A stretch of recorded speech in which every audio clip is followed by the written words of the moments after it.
اعوذ باللہ السمیع العلی العظیم من الشیطان اللعین الرجیم بسم اللہ الرحمن الرحیم الحمد للہ الذی جعل کمال دینہ و تمام نعمتہ بولایت امیر المومنین علی بن ابی طالب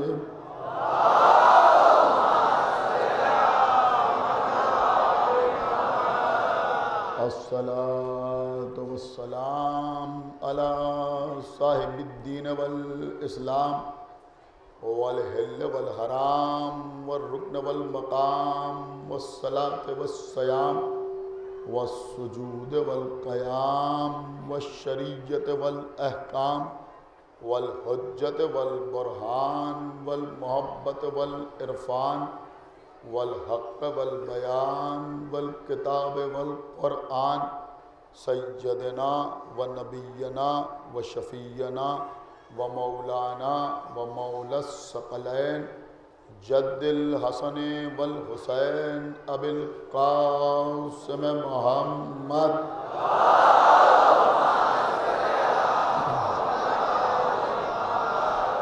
وعلی اہل بیتہ الطیبین الطاہرین المعصومین المظلومین المنتخبین المنتجبین الذین اذہب اللہ عنہم الرجس وطہرہم تطہیرا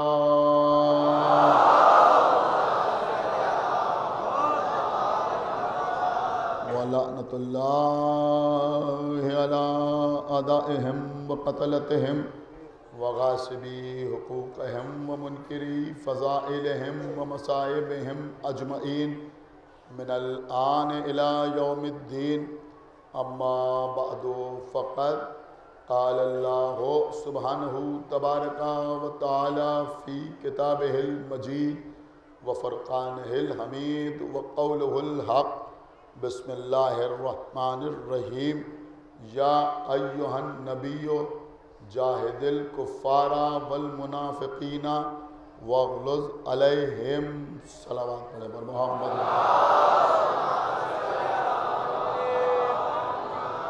اور 12، 13، 14، 15 12، 13، 14، 15 فروری کو آگرے میں سالانہ مجالس کا انعقاد ہوگا۔ آپ حضرات سے گزارش ہے کہ شہید ثالث کے روضے پر حاضری دینے کے لیے 12، 13، 14، 15 فروری کو تشریف لے جائیں۔ ایک صلوات علیہ محمد۔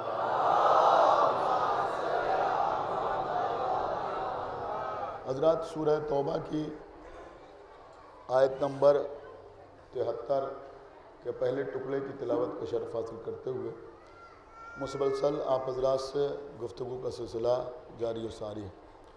آج 7ویں محرم ہے، 7ویں تقریر ہے۔ عنوان بیان ہے جہاد اور حقوق انسانی۔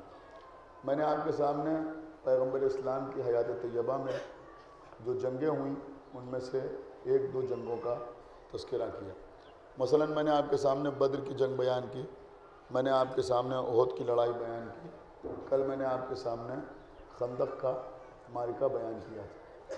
خندق وہ عظیم ترین جنگ تھی جس کو جنگ احزاب بھی کہتے ہیں، اور قرآن مجید میں اللہ نے اس جنگ سے متعلق پورا سورہ نازل فرمایا۔ جب جنگ خندق سے کفار و مشرکین بھاگنے لگے، حالانکہ یہودی ان کی سپورٹ میں تھے، پھر بھی ان کو فرار کرنا پڑا، تو جب پیغمبر اسلام نے ان کو بھاگتے ہوئے دیکھا تو پیغمبر اسلام نے فرمایا کہ الحمدللہ اب یہ کبھی ہم پر حملہ کرنے کے لیے نہیں آئیں گے، بلکہ اب ہم ان تک جائیں گے۔ ایک صلوات علیہ محمد۔ ہم ان تک جائیں گے۔ دیکھیے عزیزوں، آپ سوچ رہے ہوں گے کہ آج بھی میں آپ کے سامنے کوئی جنگ بیان کروں گا، لیکن بہرحال میں آپ کے سامنے عرض کر رہا ہوں کہ جہاد صرف جنگ کو نہیں کہتے۔ آپ غور فرمائیں، جہاد صرف جنگ کو نہیں کہتے۔ بلکہ جہاد کا مطلب ہے اپنے مقصد کو حاصل کرنے کے لیے کوشش کرنا. ایک صلوات پڑھے بر محمد. توجہ آپ کی. اب اگر حصول مقصد کے لیے جنگ ضروری ہو تو وہ بھی جہاد ہے، اور اگر حصول مقصد کے لیے صلح ضروری ہو تو وہ بھی جہاد ہے. ایک صلوات پڑھے بر محمد. بہت توجہ کے ساتھ انشاءاللہ آج کے مجلس کو آپ سماعت فرمائیں. انشاءاللہ کچھ اہم ترین باتیں میرے چھوٹے بھائیوں تک ضرور پہنچیں گی. جو بزرگ حضرات یہاں آ کے بیٹھتے ہیں وہ تو ہمت افزائی کے لیے بیٹھتے ہیں، ان کی دعاؤں کا طالب ہوں. دیکھیں عزیزوں، سن 6 ہجری میں یعنی ہجرت کے 6 سال پیغمبر اسلام نے فتح خیبر سن 5 ہجری میں، فتح خندق سن 5 ہجری میں ہوئی. سن 6 ہجری میں پیغمبر اسلام نے یہ خواب میں دیکھا کہ پیغمبر اسلام عمرہ کرنے کے لیے تشریف لے گئے ہیں. بہت توجہ آپ حضرات کی. پیغمبر عمرہ کرنے کے لیے تشریف لے گئے ہیں اور پیغمبر خانہ کعبہ کا طواف کر رہے ہیں اپنے ساتھیوں کے ساتھ اور عمرہ کر کے واپس آ رہے ہیں. پیغمبر اسلام نے اپنے اصحاب کے سامنے یہ بیان کیا کہ میں نے ایسا ایسا خواب دیکھا ہے اور میں چاہتا ہوں کہ ہم لوگ سب ساتھ ساتھ مکے کی طرف عمرہ کرنے کے لیے چلیں. بہرحال پیغمبر اسلام کے ساتھ کچھ لوگ جانے کے لیے راضی ہوئے اور کچھ لوگ جانے کے لیے راضی نہیں ہوئے. بعض روایات میں یہ ہے کہ پیغمبر کے ساتھ 700 افراد احرام باندھ کے چلے. بعض روایات میں یہ ہے کہ تقریباً 1100 افراد چلے. کچھ لوگوں نے تحریر کیا ہے کہ 1400 اور کچھ لوگوں نے بیعت رضوان کے سلسلے میں لکھا ہے کہ 1500. بہرحال اتنے اختلافات ہیں. کسی نے 700 لکھا، کسی نے 1100 لکھا، کسی نے 1400 لکھا، کسی نے 1500 لکھا. لیکن مجھے بڑی حیرت اس بات پہ ہوتی ہے کہ تمام روایات میں اس قدر اختلافات ہیں لیکن کسی کو پریشانی نہیں ہوتی، کسی کو حیرت نہیں ہوتی، کوئی سوال نہیں کرتا. سوال ہوتا ہے تو اس مسئلے میں ہوتا ہے کہ کربلا کے شہداء کتنے تھے. ایک صلوات پڑھے بر محمد و آل محمد. غور کیجئے، عجیب و غریب بات ہے.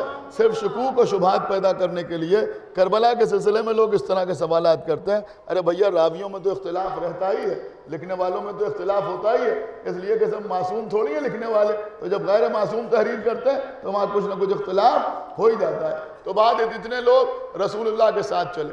پیغمبر اسلام نے قربانی کے جانور اپنے ساتھ لیے اور پیغمبر نے احرام بھی باندھ لیا. احرام پیغمبر نے اس لیے باندھا کہ مکے کے مشرکین یہ نہ سمجھیں کہ پیغمبر ان سے لڑنے کے لیے آ رہے ہیں، بلکہ احرام دیکھ کے یہ سمجھ لیں کہ پیغمبر عمرہ کرنے کے لیے آ رہے ہیں. سمجھ رہے ہیں آپ؟ پیغمبر عمرہ کرنے کے لیے آ رہے ہیں. پیغمبر اسلام مکے سے روانہ ہوئے. بہت توجہ آپ حضرات کی چاہتا ہوں. پیغمبر مکے سے روانہ ہوئے. اب جب پیغمبر اسلام مکے سے روانہ ہوئے اور مشرکین مکہ کو یہ خبر ہوئی کہ پیغمبر مکے کی طرف آ رہے ہیں، حالانکہ ان کو یہ معلوم ہو گیا تھا کہ احرام باندھ کے آ رہے ہیں، عمرہ کرنے کی غرض سے آ رہے ہیں، لیکن پھر بھی انہوں نے خالد ابن ولید کی سرداری میں 200 آدمیوں کا لشکر بھیجا کہ پیغمبر کو آنے سے روک دیا جائے. خالد ابن ولید بڑی تیزی سے پیغمبر کی طرف چلا. پیغمبر کے ساتھ 700 افراد تھے. یہ پیغمبر کے ساتھ آیا، لیکن جب پیغمبر کے پہلو میں مولا علی کو دیکھا اور علی ابن ابی طالب کی کمر میں تلوار دیکھی تو ایسے ہجرت کا وہ واقعہ یاد آیا کہ جب علی نے کلائی پر ہاتھ رکھ کے اس کے ہاتھ سے تلوار چھینی تھی. کیا سنایا؟ پوری توجہ آپ حضرات کی چاہتا ہوں. اور پھر احد کا معرکہ بھی یاد آیا کہ جب اس نے حملہ کیا تھا تو مولا علی نے کس طرح سے تلوار چلائی تھی. تو جتنی تیزی سے آیا اسی تیزی سے مسلمانوں کا سیف اللہ واپس چلا گیا. صلوات پڑھیں بر محمد و آل محمد. سنیے حضور، ایک صلوات اور پڑھیں بر محمد و آل محمد. سنیے عزیزوں، دیکھیں آج انشاءاللہ صلح پڑھوں گا، لیکن آپ کو وہی لطف آئے گا جو جنگ کو سننے میں آتا ہے. تو پیغمبر اسلام مکے کی طرف بڑھ رہے ہیں. بہت توجہ چاہتا ہوں عزیزوں، یہ چیزیں بالکل نہیں پڑھی جاتی جو میں آپ کے سامنے عرض کر رہا ہوں. جو بزرگ حضرات بیٹھے ہیں میری بات کی تائید کریں گے. تو پیغمبر مکے کی طرف چلے. جب پیغمبر مقام حدیبیہ پہ آئے تو پیغمبر نے دیکھا کہ سامنے سے سہیل ابن عمر چند لوگوں کے ساتھ چلا رہا ہے. جب پیغمبر نے سہیل ابن عمر کو آتے ہوئے دیکھا تو پیغمبر نے اپنے ساتھیوں سے کہا کہ گھبرانے کی کوئی بات نہیں ہے، پریشان ہونے کی بات نہیں ہے. یہ شخص جو آ رہا ہے یہ جنگ کرنے کے لیے نہیں آ رہا ہے بلکہ صلح کا پیغام لے کے آ رہا ہے. توجہ چاہتا ہوں آپ حضرات کی، صلحوں کا پیغام لے کے آ رہا ہے۔ حالانکہ یہ بھی میں آپ کو بتا دوں کہ جس چیز کا بڑا شہرہ ہے وہ بھی میں آپ کے سامنے عرض کر دوں کہ آنے کے بعد جب پیغمبر مدینے سے چلے تھے تو راستے میں ایک جگہ پر پیغمبر نے ایک ببول کے درخت کے نیچے سب کو ٹھہرایا، اور ٹھہرانے کے بعد جتنے لوگ ساتھ آ رہے تھے ان سب سے اپنے ہاتھ پر بیعت لی۔ آپ کو معلوم ہے یہ بیعت کس لیے نہیں لی گئی؟ یہ بیعت اس لیے نہیں لی گئی کہ آپ اللہ کے رسول ہیں، یہ بیعت اس لیے نہیں لی گئی کہ آپ اللہ کے نبی ہیں، یہ بیعت اس لیے نہیں لی گئی کہ ہم آپ کے عہدے کو تسلیم کرتے ہیں، بلکہ پیغمبر نے اپنے اصحاب سے بیعت لی اور اس بات پہ بیعت لی کہ اگر جنگ ہوئی تو ہم آپ کو چھوڑ کے بھاگیں گے نہیں۔ ارے بھائی صلوات پڑھیں محمد والے محمد کو چھوڑ کے بھاگیں گے نہیں۔ ایک صلوات اور پڑھ دے محمد والے محمد۔ دیکھیں بھائی خدا کے لیے بہت توجہ کے ساتھ سنیے گا، ایسے ہی نہیں میں ممبر پہ آگے بیٹھ گیا ہوں، سیڈیز پڑھ کے نہیں آیا ہوں آپ کے سامنے، محنت کر کے لے کے آیا ہوں، لہذا آپ کو بھی محنتی سے سننا پڑے گا۔ پوری توجہ آپ حضرات کی چاہتا ہوں۔ تو لوگوں نے ہاتھ پر بیعت کی پیغمبر کے، کس لیے بیعت کی؟ کہ یہ کہہ کے بیعت کی کہ ہم آپ کو چھوڑ کے بھاگیں گے نہیں۔ اب ہمارا سوال یہ ہے کہ بھائی پیغمبر کو یہ بیعت کیوں لینا پڑی کہ ہم آپ کو چھوڑ کے بھاگیں گے نہیں؟ اس کا مطلب یہ ہوا کہ پیغمبر کی نگاہ میں بدر کا معرکہ تھا، پیغمبر کی نگاہ میں احد کا واقعہ تھا، پیغمبر کی نگاہ میں خندق کی لڑائی تھی۔ کیا سنایا؟ توجہ فرما رہے ہیں نا؟ لہذا پیغمبر نے بیعت لی کہ اب ہم آپ کو چھوڑ کے بھاگیں گے نہیں، اس لیے کہ ہو سکتا ہے کہ کسی زمانے میں لوگ کہتے کہ بھئی اللہ کی وحدانیت کا اقرار کیا تھا، جنگ کرنے کا وعدہ تھوڑی کیا تھا، محمد کی رسالت کو مانا تھا، میدان میں جم کے تلوار چلانے کا وعدہ تھوڑی کیا تھا۔ لہذا پیغمبر نے درخت کے نیچے، اسی کو کہتے ہیں بیعت تحت الشجرہ، یعنی درخت کے نیچے کی جانے والی بیعت، اس کو بیعت رضوان بھی کہا جاتا ہے۔ اور جن لوگوں نے یہ بیعت کی لوگ ان کی بڑی تعریف کرتے ہیں کہ صاحب دیکھیے فلاں بیعت کرنے والوں میں، فلاں بیعت کرنے والوں میں، فلاں بیعت کرنے والوں میں۔ ارے بھیا تم یہ بیعت دیکھ رہے ہو کہ جہاں انہوں نے بیعت کی بیعت کرنا نظر آ رہا ہے، حنین میں بیعت توڑنا نظر نہیں آ رہا ہے۔ صلوات پڑھیں محمد وآل محمد۔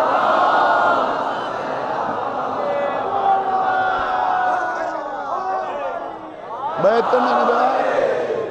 دیکھیے عزیزوں میں نے سوچا تھا کہ کچھ جنگیں آپ کے سامنے پڑھوں گا، لیکن بہرحال 7ویں محرم ہو گئی، اب 2 دن بچے، میں سمجھتا ہوں حنین اور تبوک یہ سب تو میں آپ کے سامنے بیان کر نہیں پاؤں گا۔ پھر کبھی موقع ملا پڑان کی مسجد میں انشاءاللہ 26 سے 30 تک یا پہلی سفر تک 5 مجلسیں ہوں گی، آپ حضرات اس پہ بھی انشاءاللہ تشریف لائیے گا، اور وہاں کا موضوع بھی کچھ اس سے ملتا جلتا ہے، ہو سکتا ہے جو کچھ یہاں رہ جائے وہ ہو سکتا ہے کہ میں وہاں بیان کر دوں۔ وہاں کا موضوع ہے نصرت رسول، ایک صلوات پڑھیں محمد وآل محمد۔ ہو سکتا ہے کچھ چیزیں وہاں بیان کر دوں جو یہاں سے رہ جائے، اور ہو سکتا ہے کچھ اور پڑھوں، میں وعدہ نہیں کر رہا ہوں، میں بتا رہا ہوں میں بھی، یعنی ہو سکتا ہے کہ میں وہاں یا آپ کے سامنے بیان کروں۔ تو بہرحال پیغمبر اسلام لوگوں سے بیعت لینے کے بعد، اور بیعت کیا ہوئی کہ ہم آپ کو کسی حال میں چھوڑ کے بھاگیں گے نہیں، ہم فرار نہیں کریں گے۔ بہرحال پیغمبر جا رہے ہیں، سامنے سے کس کو آتے ہوئے دیکھا؟ کہ سامنے سے دیکھا کہ سہیل ابن عمر آ رہا ہے۔ پیغمبر نے کہا یہ جنگ کرنے کے لیے نہیں آ رہا ہے بلکہ یہ صلح کا پیغام لے کے آ رہا ہے۔ وہ سامنے آیا، آنے کے بعد پیغمبر سے کہا کہ کیا ارادہ ہے؟ تو پیغمبر نے کہا دیکھو ہم لڑنے کے لیے نہیں آئے ہیں، ہم جنگ کرنے کے لیے نہیں آئے ہیں، ہم جنگ کرنے کے لیے نہیں آئے ہیں، ہم لڑنے کے لیے نہیں آئے ہیں، ہم صرف عمرہ کرنے کے ارادے سے آئے ہیں۔ ہم یہاں آئیں گے، خانہ کعبہ کا طواف کریں گے، سمجھ رہے ہیں، صفا و مروہ کے درمیان سعی کریں گے، بال منڈوائیں گے، قربانی پیش کریں گے، یہی سب باتیں ہیں، یہ سب کریں گے، اس کے بعد واپس مدینے چلے جائیں گے، واپس مدینے چلے جائیں گے۔ جب پیغمبر اسلام نے یہ فرمایا تو اس نے کہا بات تو آپ کی ٹھیک ہے، لیکن کیونکہ سارے عرب کو یہ معلوم ہو گیا ہے، کیا سن رہے ہیں آپ؟ سارے عرب کو یہ معلوم ہو گیا ہے کہ آپ ادھر آ رہے ہیں اور ہم آپ کو روکنے کے لیے آئے ہیں، لہذا اگر اس بار آپ نے خانہ کعبہ کا طواف کر لیا اور آپ مکے میں داخل ہو گئے تو سب طرف یہ میسج پہنچ جائے گا کہ قریش کمزور ہو گئے اور محمد زبردستی مکے میں داخل ہو گئے، لہذا جس کا دل چاہے گا وہ ہم پر حملہ کرنے لگے گا، لہذا آپ اس سال آپ عمرہ نہ فرمائیں، اس سال آپ عمرہ نہ فرمائیں، آئندہ سال آپ تشریف لائیے گا تو ہم 3 دن کے لیے خانہ کعبہ کو آپ کے لیے خالی کر دیں گے۔ آپ طواف بھی کیجئے گا، آپ عمرہ بھی کیجئے گا اور اس کے بعد چلے جائیے گا۔ اس بار آپ ہم سے صلح کر لیں، اس بار آپ ہم سے صلح کر لیں۔ پیغمبر اسلام نے کہا بہتر ہے، ہم صلح کرنے کے لیے تیار ہیں۔ دیکھیں بس بہت توجہ آپ حضرات کی، پیغمبر نے کہا ہم صلح کرنے کے لیے تیار ہیں، بہت توجہ چاہتا ہوں، ہم صلح کرنے کے لیے تیار ہیں۔ اب جب صلح کا منظر آیا کہ ہم صلح کرنے کے لیے تیار ہیں، تو اب یہاں کچھ لوگوں کو جوش آنے لگا۔ کیا سننا ہے خدا کے لیے توجہ، یہاں پر کچھ لوگوں کو جوش آنے لگا۔ انہوں نے کہا اللہ کے رسول کہ ہم کسی سے کمزور ہیں جو ہم صلح کر لیں، ہم تو اسی بار عمرہ کریں گے، آپ نے تو کہا تھا کہ ہم نے خواب میں دیکھا ہے ہم خانہ کعبہ کی زیارت ضرور کریں گے۔ تو پیغمبر نے کہا میں نے یہ کہا تھا کہ ہم خانہ کعبہ کا طواف کریں گے، میں نے یہ نہیں کہا تھا کہ اسی سال کریں گے۔ صلوات محمد وآل محمد۔ سنیے ابھی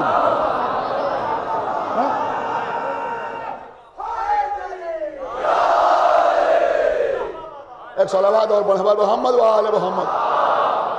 یہ نہیں کہا تھا ہم نے کہ اسی سال کریں گے، ہم نے یہ کہا تھا کہ ہم خانہ کعبہ کا طواف کر کے واپس جائیں گے۔ ان کو جوش آتا رہا، یہ کیسی صلح ہو رہی ہے، یہ کیسے دب کے صلح ہو رہی ہے۔ اب جو صلح کی شرطیں سامنے آئیں تو عجیب و غریب، سنیے عجیب و غریب۔ پہلی شرط تو یہی تھی کہ اس سال رسول اللہ واپس چلے جائیں گے، خانہ کعبہ تک نہیں جائیں گے، مکے میں داخل نہیں ہوں گے، سمجھیں۔ دوسرے سال پیغمبر آئیں گے اور جب آئیں گے تو خانہ کعبہ تک جائیں گے، 3 دن تک خانہ کعبہ پیغمبر کے لیے خالی رہے گا، سب احرام باندھ کے آئیں گے، ناکوں پر سوار ہو کے آئیں گے، تلواریں نیام کے اندر رہیں گی۔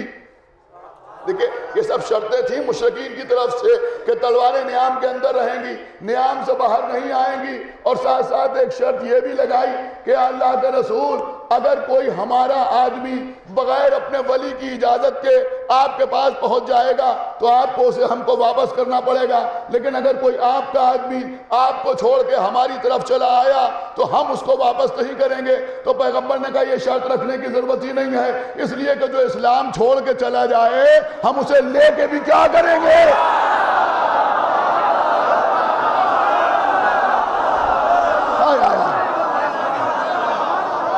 ارے صلوات محمد وآل محمد۔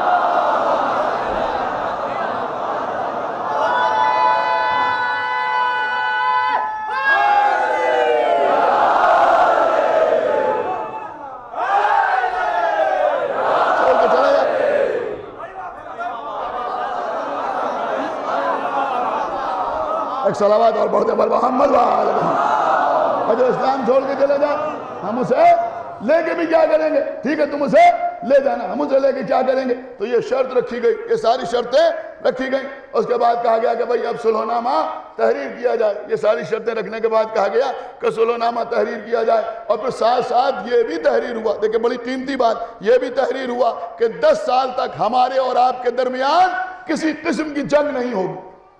کیا طے پایا؟ 10 سال تک جنگ بندی، سیز فائر، سمجھ رہے ہیں آپ؟ ایک صلوات پڑھے محمد وآل محمد۔ 10 سال تک جنگ بندی رہے گی، 10 سال تک سیز فائر رہے گا، جیسے ہندوستان اور پاکستان کے درمیان ہے۔ کیا سن رہے ہیں آپ؟ لیکن الحمدللہ یہ ملک اسلامی ملک نہیں ہے، لیکن الحمدللہ کم سے کم صلح کی پابندی کرتا ہے۔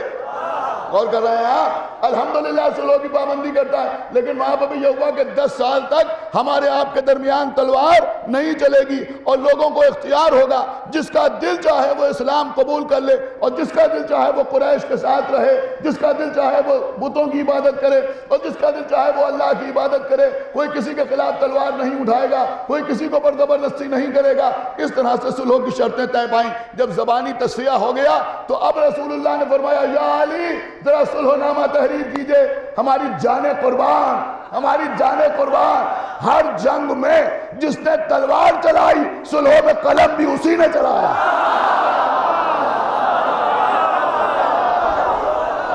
ارے صلوات پر محمد وآل محمد۔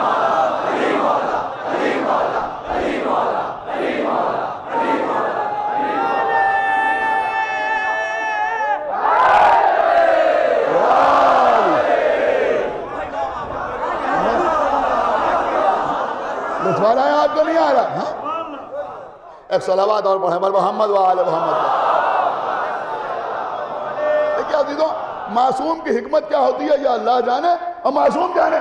بہرحال صلح ہوئی. اب یہ جو اصحاب تھے انہوں نے کہا یہ تو بڑے دب کے صلح ہو رہی ہے, یہ کون سا طریقہ ہے؟ ان کا آدمی ادھر آئے تو ہم واپس کر دیں, ہمارا آدمی ادھر جائے تو وہ واپس نہ کرے, یہ کون سا طریقہ ہے کہ اس سال ہم واپس چلے جائیں؟ لوگوں کو بہت زیادہ غصہ آنے لگا. خلیفہ دوم رسول اللہ کے پاس آئے, آنے کے بعد کہا کہ کیا آپ اللہ کے رسول نہیں ہیں؟ کہا میں نہیں ہوں تو کون ہے؟ سمجھا, آپ خدا کے لیے توجہ فرمائیے گا. کہا اللہ کے رسول کیا ہم مسلمان نہیں ہیں؟ کہا یہ تم جانو.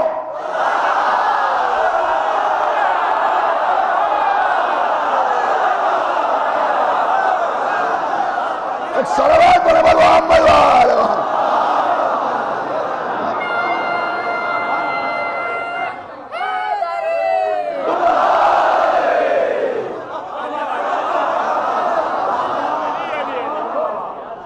کہا کیا مکے کے رہنے والے مشرک نہیں ہیں؟ کہا بے شک مشرک ہیں. کہا پھر ہم ان سے اتنی دب کے سلو کیوں کریں؟ پھر ہم ان سے اتنا دب کے سلو کیوں کریں؟ تو پیغمبر اسلام نے فرمایا کہ یہاں دبنے اور ابھرنے کا کوئی سوال نہیں ہے. میں ہوں اللہ کا رسول اور جو حکم خدا ہے مجھے اسی پہ عمل کرنا ہے. جو حکم خدا ہے مجھے اسی پہ عمل کرنا ہے. کہا یا علی آپ صلح نامہ تحریر کیجئے. لیکن یہ بڑبڑاتے رہے. علی ابن ابراہیم کہتے ہیں کہ خلیفہ دوم کہتے ہیں کہ صلح حدیبیہ میں اگر مجھے میرے ہم خیال 40 آدمی مل جاتے تو میں باقاعدہ محمد کی مخالفت کرتا. کیا ارمان ہے. ایک صلوات پڑھے محمد وآلہ محمد. سمجھنا ہے یہ بھی سنے دنیا. ایک صلوات اور پڑھے محمد وآلہ محمد.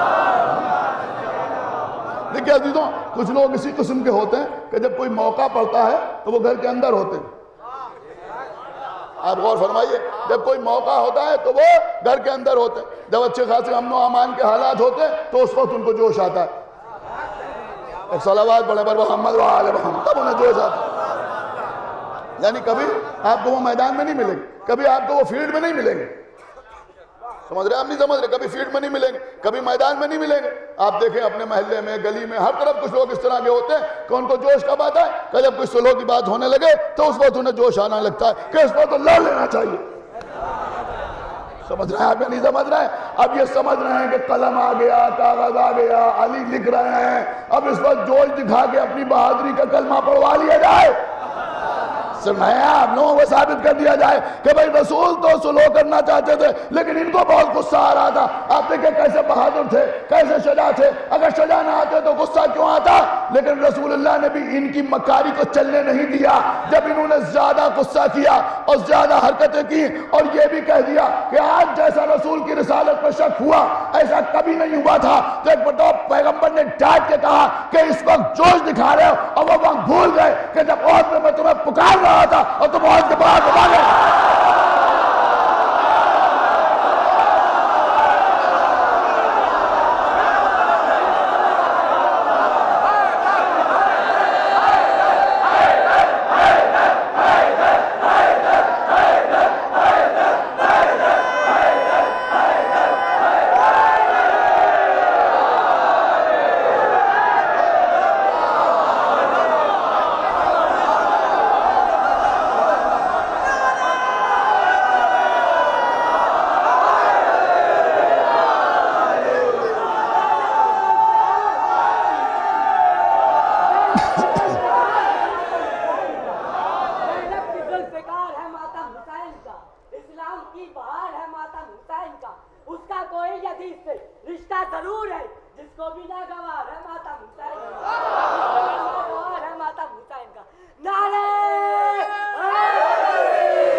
اب سنیے عزیزوں, مولا علی نے صلح نامہ تحریر کرنا شروع کیا. جیسے ہی مولا علی نے لکھا بسم اللہ الرحمن الرحیم, بلکہ لکھا گیا رسول اللہ نے فرمایا کہ یا علی لکھیے بسم اللہ الرحمن الرحیم. سہیل ابن عمر نے کہا کہ ہم رحمان کو نہیں جانتے, ہم رحمان کو نہیں جانتے, لکھیے بے اسموں کا اللہم. رسول نے کہا یا علی یہی لکھ دیجئے جو یہ کہہ رہے ہیں. ایک صلوات پڑھیں پر محمد و آل. جو یہ کہنا وہی لکھ دیا مولا علی نے. کہا بھئی یہ صلح ہے، صلح نامہ ہے محمد رسول اللہ اور قریش کے درمیان. مولا علی نے لکھا. فوراً ہی سہیل ابن عمر نے کہا کہ یہ آپ نے کیا لکھ دیا؟ اگر ہم انہیں رسول اللہ مانتے ہوتے تو پھر صلح کی ضرورت ہی کیوں ہوتی؟ کہ یا علی کاٹ دیجئے، رسول اللہ کاٹ دیجئے، محمد ابن عبداللہ لکھ دیجئے. کہا اللہ کے رسول شرم آتی ہے، جس ہاتھ سے لکھا ہے، سمجھ رہے ہیں، جس ہاتھ سے لکھا ہے اپنے ہاتھ سے کیسے کاٹوں؟ رسول اللہ مسکرائے، علی کے ہاتھ سے کاغذ لیا اور اس کے بعد اپنے ہاتھوں سے رسول اللہ کو کاٹا. رسول اللہ کو کاٹا، ابن عبداللہ لکھا، ابن عبداللہ لکھا. اب ہمیں ایک بات بتاؤ، بہت سوچ سمجھ کے یہ بات دنیا ہم کو بتائے. لوگ کہتے ہیں مولا علی اگر خلیفہ رسول تھے، اگر یہ ولی اللہ تھے تو پہلے دور میں، دوسرے دور میں، تیسرے دور میں علی نے اپنی خلافت کا دعویٰ کیوں نہیں کیا؟ ارے بھیا علی نے تو دعویٰ نہیں کیا، محمد نے تو رسول اللہ کاٹ دیا.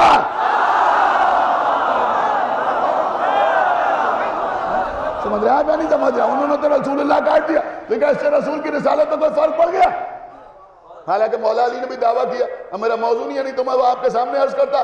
تو بہرحال خود رسول اللہ نے اپنے ہاتھوں سے لکھا کہ محمد ابن عبداللہ. اور میں سمجھتا ہوں کہ مولا علی نے بھی شاید اس لیے کہا کہ دنیا یہ سمجھ لے کہ محمد لکھنا بھی جانتے ہیں، پڑھنا بھی جانتے ہیں. ایک صلوات پڑھیں محمد وآل محمد. لکھنا بھی جانتے ہیں، پڑھنا بھی جانتے ہیں. وہ جاہل ترین افراد ہیں جو محمد کے لیے کہتے ہیں کہ وہ لکھنا نہیں جانتے تھے یا پڑھنا نہیں جانتے تھے. بہت توجہ آپ حضرات کی.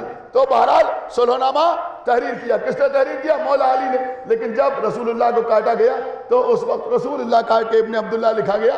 تو پھر رسول اللہ نے مسکرا کے مولا علی سے کہا یا علی ایک وقت ایسا آئے گا جب آپ کے سامنے بھی یہ مسئلہ آئے گا. کیا سنا آپ نے؟ یا علی ایک موقع ایسا آئے گا جب آپ کے سامنے بھی یہ مسئلہ آئے گا. اور پھر رسول اللہ نے سارے مجمع کو مخاطب کر کے کہا کہ دیکھو میں نے تنزیل قرآن پر جہاد کیا ہے، علی تعویل قرآن پر جہاد کریں گے. ایک صلوات پڑھیں پر محمد و آل محمد. علی تعویل قرآن پر جہاد کریں گے. میں نے تنزیل پر جہاد کیا ہے، علی تعویل پر جہاد کریں گے. عزیزوں یہ ہوئی صلح. آپ کو معلوم ہے، سنیے بہت غور سے، رسول اللہ نے بدر کی جنگ کو فتح کیا، احد کی جنگ کو فتح کیا، خندق کی جنگ کو فتح کیا، لیکن کبھی اللہ کی طرف سے فتح مبین کی سند نہیں آئی. فتح مبین کی سند نہیں آئی.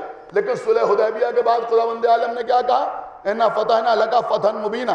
اللہ کہہ رہا ہے کہ یہ فتح مبین ہے، یہ کھلی ہوئی فتح ہے. کچھ غور فرمایا آپ نے؟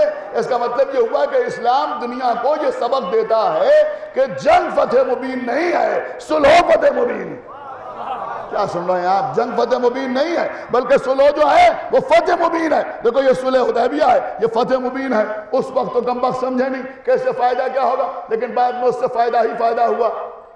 اس لیے کہ جو لوگ ادھر کے ادھر آ گئے، یہاں آنے کے بعد انہوں نے رسول کو دیکھا، مولا علی کو دیکھا، اہل بیت کو دیکھا، ان کی نمازوں کو دیکھا، ان کا کردار دیکھا، ان کا اخلاق دیکھا. پھر کہا جاؤ واپس چلے جاؤ. وہ مکے واپس آئے. انہوں نے مکے میں لوگوں کو بتایا کہ وہ تو ایسے پاک کردار ہیں، وہ تو ایسے سخی ہیں، وہ تو ایسے عبادت گزار ہیں، وہ تو ایسے سچے ہیں. کیا سن رہے ہیں آپ؟ خدا کے لیے توجہ فرمائیے گا.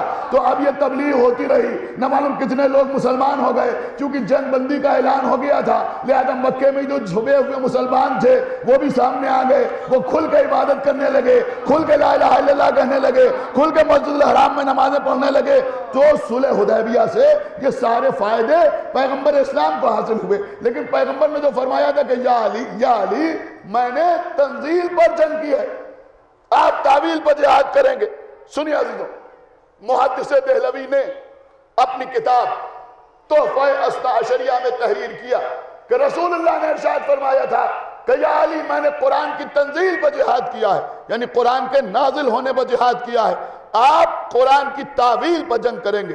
اس کے بعد انہوں نے ایک جملہ بڑا خوبصورت سا لکھا جو یہ مجمع انشاءاللہ ضرور محسوس کرے گا. انہوں نے لکھا ہے، جا کے پڑھیے گا تحفہ اثنا عشریہ میں، انہوں نے تحریر کیا ہے کہ اہل سنت والجماعت کا مذہب بھی یہی ہے کہ جنگ جمل اور جنگ صفین میں مولا علی حق پر تھے۔ نہیں آپ نے غور ہی نہیں کیا میں کیا عرض کر رہا بھائی۔ ایک صلوات پڑھیں پر محمد وآل محمد۔ کیوں خاموش ہو گئے آپ؟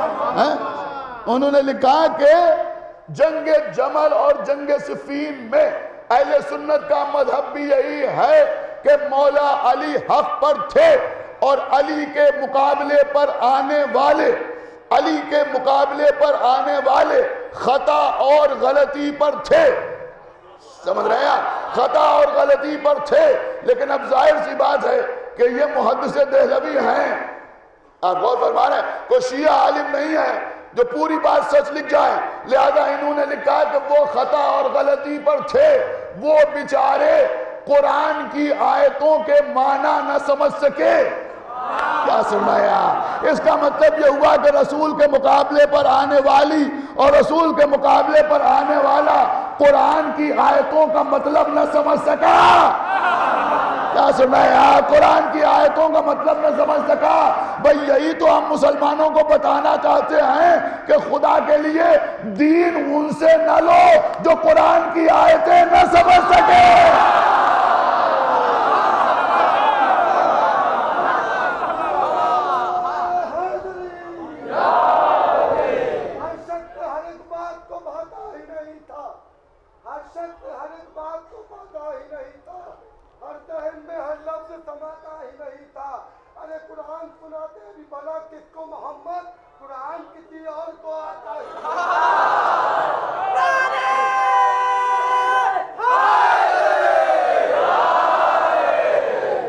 سنیے عزیزوں، تو یہ رسول کی صلح کس سے؟ کفار قریش۔ یہ جو آیا تھا سہیل ابن عامر صلح کرنے کے لیے، آپ کو معلوم ہے یہ کون تھا؟ یہ نمائندہ بن کے آیا تھا قریش کا سردار کون تھا؟ قریش کا سردار تھا ابو سفیان۔ کیا سن رہے ہیں؟ قریش کا سردار تھا ابو سفیان۔ اس کا مطلب یہ ہوا کہ یہ صلح ہوئی محمد اور ابو سفیان کے درمیان۔ خدا کے لیے توجہ فرمائیے گا، یہ صلح ہوئی محمد اور ابو سفیان کے درمیان۔ اب لوگ صلح امام حسن پر اعتراض کرتے ہیں، ایک جملہ کہنے کو نہیں چاہتا ہے کہ بھئی محمد نے ابو سفیان سے صلح کی، محمد کے بیٹے نے ابو سفیان کے بیٹے سے صلح کی۔ کچھ غور کیا آپ نے؟ لیکن نہ ابو سفیان صلح پر باقی رہا، نہ ابو سفیان کا بیٹا صلح پر باقی رہا۔ سمجھ رہے ہیں؟ نہ وہ باقی رہا نہ یہ باقی رہا۔ امام حسن نے بھی جو صلح کی تھی معاویہ سے، اس کی جو شرطیں تھیں ان شرطوں کے اوپر وہ باقی نہیں رہا۔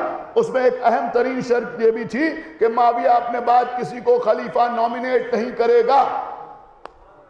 ابن ابی الحدید معتزلی نے لکھا کہ چونکہ شرط یہ تھی کہ اپنے بعد خلافت کو اہل بیت کی طرف پلٹا دے گا، لہذا اس نے زہر دے کر امام حسن علیہ السلام کو شہید کرایا۔ جو امام حسن علیہ السلام کی شہادت کیا ہے؟ دنیا بتائے کہ یہ امام حسن علیہ السلام کو جو جودہ بنت اشعث نے زہر دیا، اس کو کس نے بھیجا تھا؟ یہ یزید کا باپ ہی تو تھا کہ جو امام حسن علیہ السلام کا قاتل تھا۔ سمجھ رہے ہیں آپ؟ اور عزیزوں، جب امام حسن کا جنازہ لے کر سرکار سید الشہداء چلے، بس سنیے باب فضائل میں آخری بات اور اس کے بعد نبت مسائل، کہ امام حسن کا جنازہ لے کر چلے امام حسین علیہ السلام اور چاہتے تھے کہ امام حسن علیہ السلام کو رسول کے پہلو میں دفن کر دیں، لیکن جب قبر رسول کے قریب آئے تو ایک ملونہ، سنیے عزیزوں سنیے، ایک ملونہ خچر پر بیٹھ کر اپنے ساتھ چند لوگوں کو لے کے سامنے آئی اور آنے کے بعد کہا کہ میں حسن کو رسول کے پہلو میں دفن نہیں ہونے دوں گی۔ امام حسین نے کہا چونکہ حسن کا حق نہیں ہے کہ وہ رسول کے پہلو میں دفن ہو۔ اس نے کہا نہیں، میں حسن کو یہاں دفن نہیں ہونے دوں گی۔ اور بلاغت الحسین میں ہے کہ اس نے ایک جملہ کہا، اس نے کہا میں اس کو رسول کے پہلو میں دفن نہیں ہونے دوں گی جسے میں پسند نہیں کرتی۔ جو اب تک خاموش رہا اب انشاءاللہ خاموش نہیں رہے گا، اس لیے کہ اگر میسم زیدی کا نکتہ ہو تو ہر ایک کو اختیار ہے، چاہے بولے چاہے خاموش رہے، لیکن اب نکتہ ہے سرکار سید الشہداء کا۔ امام حسین جنازہ لے کے آ رہے ہیں، غمگین ہیں، آنکھوں سے آنسو بہہ رہے ہیں۔ اس نے کہا میں اس کو رسول کے پہلو میں دفن نہیں ہونے دوں گی جسے میں پسند نہیں کرتی۔ تو امام حسین نے جواب دیا کہ تو کیا بکتی ہے، تو نے تو رسول کے پہلو میں ان کو دفن کر دیا جنہیں رسول پسند نہیں کرتے۔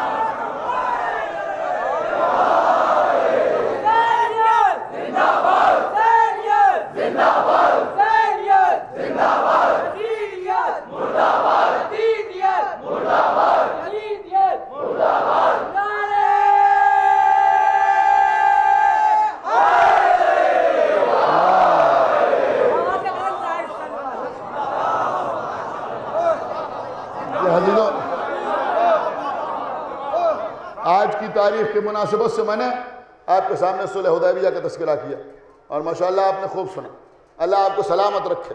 دیکھیں عزیزو، صلح حدیبیہ کو آپ نے سنا، اس کا مطلب یہ ہوا کہ شجاعت کے ساتھ، قوت کے ساتھ، طاقت کے ساتھ صبر و استقلال بھی ضروری ہے، سمجھ رہے ہیں نا، بردباری بھی ضروری ہے، اپنے جذبات کو کنٹرول میں رکھنا بھی ضروری ہے۔ یہ ایام اذاں ہیں، لوگ بہکانے کی کوشش کر رہے ہیں، مت دیکھیے کہ کس ہاتھے میں کیا بکا جا رہا ہے،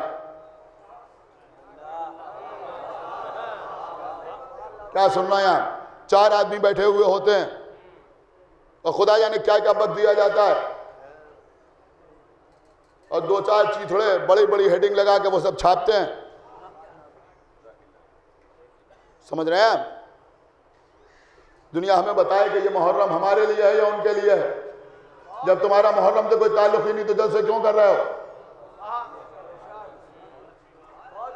یہ چڑھانے کے لیے تو ہو رہا ہے، لیکن ایڈمنسٹریشن بھی خاموش، پریس کے اوپر کوئی لگام نہیں، جس کا جو دل چاہ رہا ہے وہ چھاپ رہے ہیں، اور وہ لوگ کہ جن کے اخبارات مومنین کی بدولت چلتے ہیں۔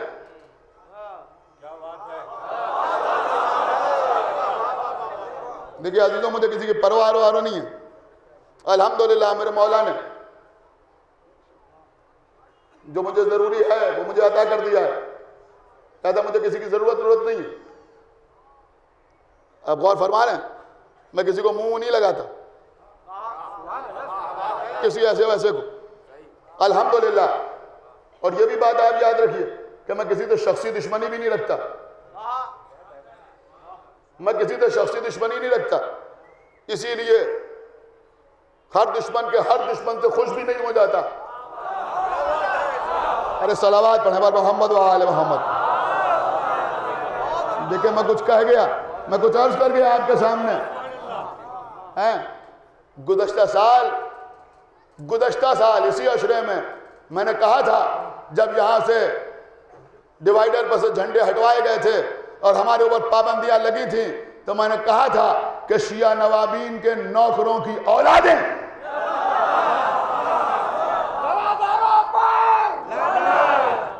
تو اس وقت لوگوں کو اچھا نہیں لگا تھا، لیکن الحمدللہ دیر سے سمجھ میں آیا، مگر آ گیا۔ ایک صلوات پڑھیں بر محمد و آل محمد،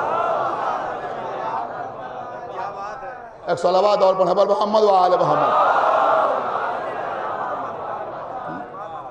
الحمدللہ کسی دشمن اہل بیت کی طرف کبھی ہمارا دل مائل نہیں ہوتا،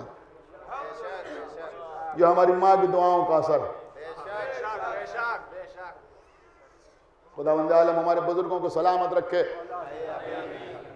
ہم بہت کم عمر کے تھے جب پہلی مرتبہ یوسف اختر صاحب نے یہاں ہم سے مجلسیں پڑھوائی تھی، خداوند عالم ان کے درجات کو عالی کرے، کروٹ جنت نصیب کرے۔ بڑے خلوص کے ساتھ اس سلسلے کا اہتمام کرتے تھے۔ یہ پہلا سال ہے جب وہ موجود نہیں ہیں، بہرحال ان کے متعلقین ہر کام کو ویسے ہی انجام دینے کی کوشش کر رہے ہیں، لیکن کوئی کمی رہ جائے تو آپ حضرات سے ان کی طرف سے میں معذرت کرتا ہوں۔ بس عزیزوں، میں نے مجلس کو تمام کیا۔ امام حسن علیہ السلام بھی صلح فرما رہے ہیں، رسول اللہ صلح فرما رہے ہیں۔ میں چاہتا ہوں کہ آپ کسی بات پر دھیان نہ دیں، کون کیا لکھ رہا ہے، کیا چھاپ رہا ہے، دھیان دینے کی ضرورت نہیں، جس کا جو دل چاہے لکھے۔ اب ظاہر سی بات ہے کہ جو عزاداری میں مصروف نہیں ہے، انہی کے دماغ میں جو خرافات پیدا ہوگی وہی لکھیں گے، اور کون لکھے گا؟ آج کل تو ہر آدمی اپنی صورت آئینے میں نہیں دیکھتا۔ ایک صلوات اور پڑھیں پر محمد و آل محمد۔ اپنی صورت آئینے میں نہیں دیکھتا، ارے بھائی اپنے کاروبار کو دیکھو، جائز ہے یا ناجائز ہے، کتنا پیسہ جائز طریقے سے آ رہا ہے، کتنا پیسہ ناجائز طریقے سے آ رہا ہے، کبھی غور کیا؟ منہ کھول دیا ازائے امام حسین علیہ السلام کے لیے، ایک صلوات پڑھیں پر محمد و آل محمد۔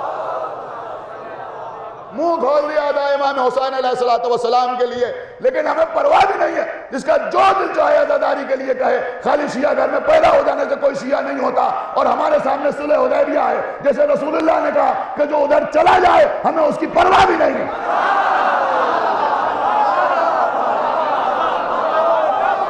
ایک صلوات پر محمد و آل محمد۔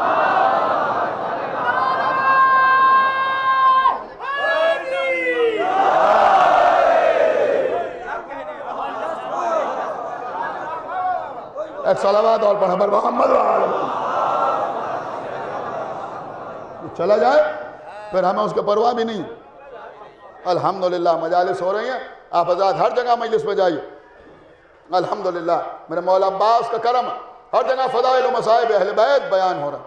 یہی ہم چاہتے ہیں، یہی ہم چاہتے ہیں، اہل بیت کے فضائل بیان ہو، اہل بیت کے مصائب بیان ہو۔ آپ ہر جگہ مجلس پہ جا رہے ہیں، یہ اتنا بڑا مجمع جو ہر جگہ ہو رہا ہے، آپ جا رہے ہیں، شیعہ کالج ہے تو وہاں مجمع ہے، افضل محل ہے تو وہاں مجمع ہے، غفر امام ہے تو وہاں مجمع ہے، نازمیہ ہے تو وہاں مجمع ہے، ہر جگہ مجمع دیکھ کے لوگوں کے کلیجے پھٹے جا رہے ہیں۔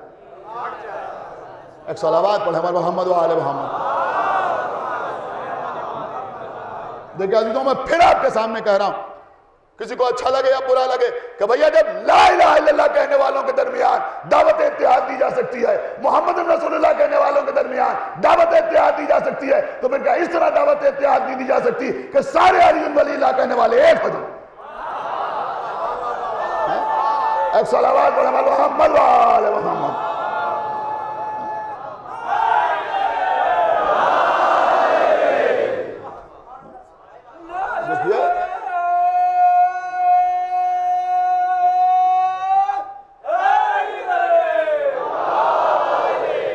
دوستی رکھیے اہل بیت کے لیے، دشمنی رکھیے اہل بیت کے لیے،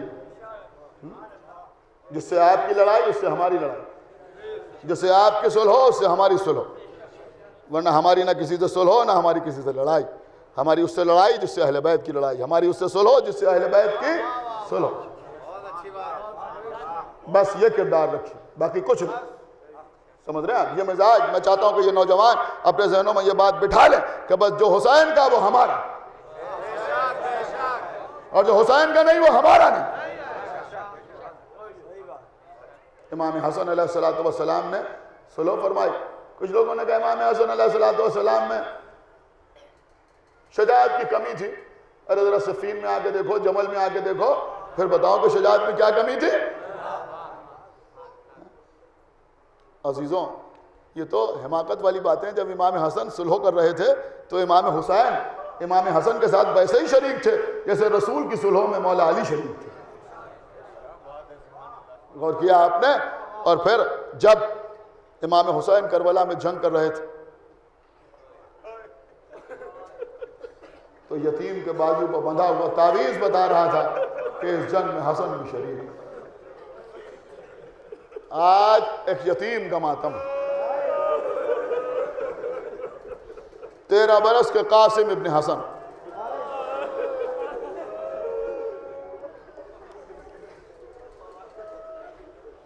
روئیے عزیزوں روئیے، وہ گھرانہ کہ جہاں یتیموں کا خیال رکھا گیا، ہمارے اور آپ کے مولا علی جن کی تلوار نے بڑے بڑے پہلوانوں کو دھول چٹا دی۔ عبداللہ ابن عباس کہتے ہیں کہ ایک دن میں مولا علی کے پاس گیا، میں نے دیکھا کہ ایک مشق رکھی ہے جس میں شہد بھرا ہوا ہے، اور چھوٹے چھوٹے بچے سامنے کھڑے ہوئے، اور بچوں کے ہاتھ میں چھوٹی چھوٹی پیالیاں ہیں، مولا علی وہ شہد ان بچوں میں تقسیم کر رہے ہیں، اور کچھ چھوٹے چھوٹے بچے ہیں جو اپنے ہاتھ سے نہیں شہد چاٹ سکتے، تو مولا علی اپنی انگلی پر شہد لے کے ان بچوں کو کھلا رہے ہیں۔ کہا یا علی یہ کون بچے ہیں؟ کہا یہ شہر کے یتیم بچے ہیں۔ جب بچے چلے گئے تو فرمایا کہ دیکھو یتیموں کا ہمیشہ خیال کیا کرو۔ قسم خدا کی عزیزوں، آج کی مجلس کا پیغام جہاں تک آواز جائے، میرے مولا علی نے فرمایا دیکھو کبھی کسی یتیم کے سامنے اپنے بچے کو پیار نہ کرنا،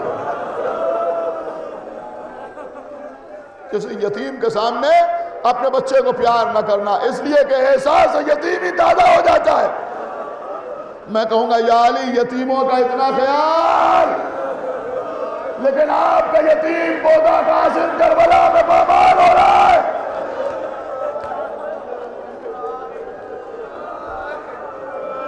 شب عاشور امام حسین علیہ السلام فہرست شہداء سنا رہے ہیں، کل حبیب قتل کیے جائیں گے، کل مسلم ابن اوسجہ قتل ہوں گے، لیکن مصائب میں انشاءاللہ کوئی کمی نہیں ہوگی۔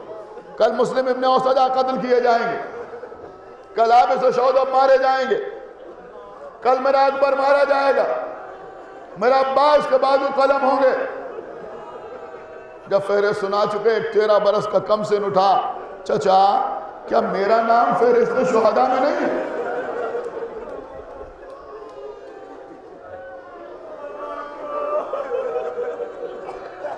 کیا میرا نام فہرست شہداء میں نہیں ہے؟ کہا میرے لال تمہارے نزدیک موت کیسی ہے؟ کہا اگر آپ کی محبت میں موت آئے تو شہد سے زیادہ شیریں، تمہارا نام بھی فہرست شہداء میں ہے، اور تمہارے 6 مہینے کے بھیا علی اصغر کا نام بھی فہرست شہداء۔ جب اپنا نام سنا تو چہرہ کھل گیا، جب علی اصغر کا نام سنا کیا اشقیا خیموں میں چلے آئیں گے؟ میرا بھیا تو میدان میں جانے کے لائق بھی نہیں ہے۔ کہا میرے لال میں تمہارے بھائی کو لے کے میدان میں آؤں گا، سوال آپ کروں گا، علی اصغر تیرہ اور ملا کا نشانہ بنے گا۔ عزیزوں صبح عاشور نمودار ہوئی، قاسم بار بار حسین کے سامنے آتے تو چچا میدان میں جانے کی اجازت دے دیجئے، چچا میدان میں جانے کی اجازت دے دیجئے۔ جب اونا محمد کے لاشیں آگئے، بڑی مشکل سے جناب قاسم جب اپنے بابا کا تعویذ لے کے آئے، امام حسین نے کھول کے پڑھا، لکھا ہوا تھا بیٹا قاسم کربلا کے میدان میں نہ ہوں گا، میری جانب سے تم میرے بھیا پہ اپنی جان قربان کر دینا۔ حسین نے خط کو پڑھا، بھتیجے کو گلے سے لگایا، چچا بھتیجے اتنا روئے کہ بے ہوش ہو گئے۔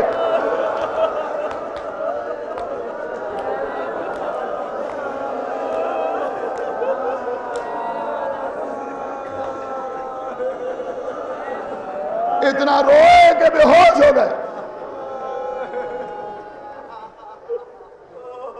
جب ہوش میں آئے کہ میرے لال قاسم خدا حافظ۔ عزیزوں امام حسین نے اپنے ہاتھوں سے قاسم کو گھوڑے پر سوار کیا، حضرت عباس آگے بڑھے، جناب قاسم سن میں اتنے کم تھے، قد اتنا کم تھا، 13 برس کا سن تھا کہ پیر گھوڑے کی رکابوں تک نہیں پہنچ رہے تھے۔ حضرت عباس نے گھوڑے کی رکابوں کو پلٹ دیا، قاسم کے پیر اب رکابوں تک پہنچے، کوئی زرا جناب قاسم کے سن کے اعتبار سے نہیں تھی۔ ایک باریک سا کرتا پہنے ہوئے جناب قاسم چلے، ایک مرتبہ حسین نے روکا، میرے لال قاسم رک جاؤ میرے لال قاسم۔ جناب قاسم رکے، حسین آگے بڑھے، آگے بڑھ کے قاسم کا گریبان چاک کر دیا۔ بی بی زینب نے یہ منظر دیکھا، جناب فضہ سے کہا کہ میرے بھیا کو بلا لو۔ حسین آئے، بہن زینب کیا بات ہے؟ یہ بتاؤ بھیا کہ تم نے قاسم کا گریبان کیوں چاک کیا؟ کہا اس لیے کہ چاک گریبان یتیمی کی علامت ہے۔ ہو سکتا ہے ظالموں کو قاسم پر یتیمی کی وجہ سے رحم آ جائے۔ جناب قاسم بڑے مڑ کے کہا چچا ذرا دیکھیے گا میں میدان میں کیسے تلوار چلاتا ہوں۔ حضرت عباس سے آنسوؤں کو پوچھا، بسم اللہ میرے لال آگے بڑھو۔ جناب قاسم میدان میں آئے، میں حسن ابن علی کا بیٹا ہوں، میں حسین کا بھتیجا ہوں، میں علی کا پوتا ہوں، میں رسول کی اولاد ہوں۔ آخر میں فرمایا یہ سمجھ لو یہ فنا سے باگری مجھے میرے چچا عباس نے سکھایا۔ تلوار نکالی، آپ میرے مقابلے پر. ایک شخص آیا، قاسم نے قتل کیا. دوسرا آیا، اسے قتل کیا. جس طرح سے خیبر میں مرحب تھا، ایسے یزید کے لشکر میں ازرق شامی تھا، بڑا لہیم شہیم دیو پیکر ازرق شامی، 4 بیٹے تھے، وہ بھی اسی کی طرح. امر سعد اس کے پاس آیا، ازرق شامی آگے بڑھ کے اس بچے کو قتل کر دو. ازرق شامی نے کہا یہ چھوٹا سا بچہ، اسے قتل کرنے کے لیے میں جاؤں، میں اپنے ایک بیٹے کو بھیجتا ہوں، اسے قتل کر دے گا. اس کا بیٹا سامنے آیا، جناب قاسم نے اسے قتل کیا. دوسرا بیٹا آیا، اسے قتل کیا. تیسرا آیا، اسے قتل کیا. چوتھا آیا، اسے قتل کیا. جب چاروں بیٹے ازرق شامی کے قتل ہو گئے تو ازرق شامی ایک پہاڑ کی طرح جناب قاسم کی طرف جھپٹا. بس جیسے ہی جناب قاسم کی طرف آیا، جناب قاسم نے ایک مرتبہ اس کی کمر پہ وار کیا، 2 حصوں میں تقسیم ہو گیا. پلٹ کے حسین ابن علی کی طرف دیکھا. لوگ کہتے ہیں حسین نے اشارہ کیا، نہیں اشارہ نہیں کیا، بلکہ داد شجاعت لینے کے لیے قاسم نے حسین کی طرف دیکھا. اے چچا، ساری کائنات کی داد شجاعت ایک طرف، آپ کی داد شجاعت ایک طرف. جب حضرت بھی قتل ہو گیا تو کسی نے پکار کے کہا کیا کرتے ہو، یہ حسن کا بیٹا ہے، سارے لشکر کو قتل کر دے گا، مل کے حملہ کرو. اب لشکر نے حملہ کیا. 13 برس کے شہزادہ تلوار چلاتا ہوا آگے بڑھ رہا ہے. جناب قاسم جنگ کرتے ہوئے آگے بڑھ رہے ہیں. ایک مرتبہ پیچھے سے ایک ملعون آیا، ایک گورد اٹھایا، قاسم کی پشت پہ مارا. عزیزو آپ جو پشت پر گورد لگا، قاسم گھوڑے پر سنبھل نہ سکے، گھوڑے سے زمین پہ آئے، آواز دی یا ماں ادرکنی، اے جا میری مدد کے لیے آئیے.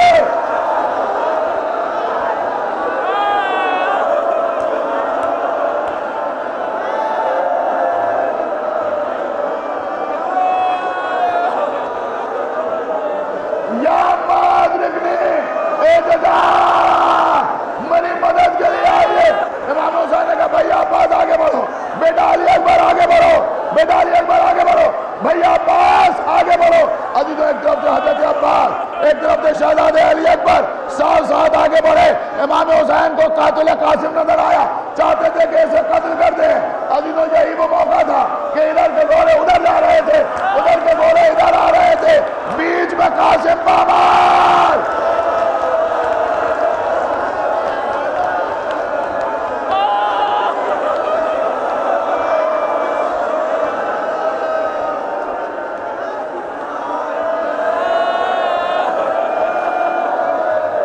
دیکھیں ابھی مجلس ختم نہیں ہو رہی ہے. یہ کون عورتیں جو مجلس کو ڈسٹرب کر رہی ہیں؟ بیٹھ جائیے اپنی جگہ پہ. بیچ میں قاسم بامال ہو رہا ہے. خداوند عالم درجات عالی کرے. حماد اہل بیت شہید محسن نقوی نے بڑا غضب کا جملہ کہا. وہ کہتے ہیں جب تک حسن کا لال گھوڑے پہ تھا، قاسم تھا، زمین پہ آیا تقسیم آ گیا. روئیے عزیزوں، سینہ پیٹ کر روئیے، سر پیٹ کر روئیے، منہ پر تواجہ لگا کر روئیے. حسن کا لال زمین پہ آیا، گھوڑوں کی ٹانپوں سے تقسیم ہو گیا. جب گھوڑے کی ٹانپ سینے پہ پڑتی تھی، آوازیں دیتے واما ادرکنی، واما ادرکنی. حسین ابن علی میدان میں آئے. سنیے عزیزوں سنیے، حسین ابن علی میدان میں آئے. ابھی مصائب ختم نہیں ہو رہا. امام حسین میدان میں آئے. یتیم کا تذکرہ ہے، مجھے پڑھنے نہ دیجئے. حسین ابن علی میدان میں آئے. دیکھیں عزیزوں ابھی جناب قاسم کی شبی نکلے گی، آپ زیارت کریں گے. ہزاروں ہاتھ آگے بڑھتے ہیں شبی کو چومنے کے لیے، ہزاروں ہاتھ آگے بڑھتے ہیں شبی کو چومنے کے لیے. اس کے بعد نوجوان ماتم کرتے ہیں. جب نوجوان ماتم کر لیتے ہیں تو کچھ دیر کے بعد لوگ اپنے اپنے گھروں کو چلے جاتے ہیں. سفید چاندنی بچھی ہوئی ہے، آپ غور سے دیکھیے گا. چھوٹے چھوٹے سفید چاندنی کے اوپر سرخ رنگ کے پھول، سرخ رنگ کے پھول چاندنی کے اوپر جگہ جگہ بکھرے ہوئے نظر آئیں گے. کچھ مومنین وہ پھول اٹھاتے نظر آئیں گے، اٹھا اٹھا کے ہاتھ کو جمع کریں گے. جیسے آپ یہ پھول اٹھاتے ہیں ایسے ہی جب فوجیں چھٹی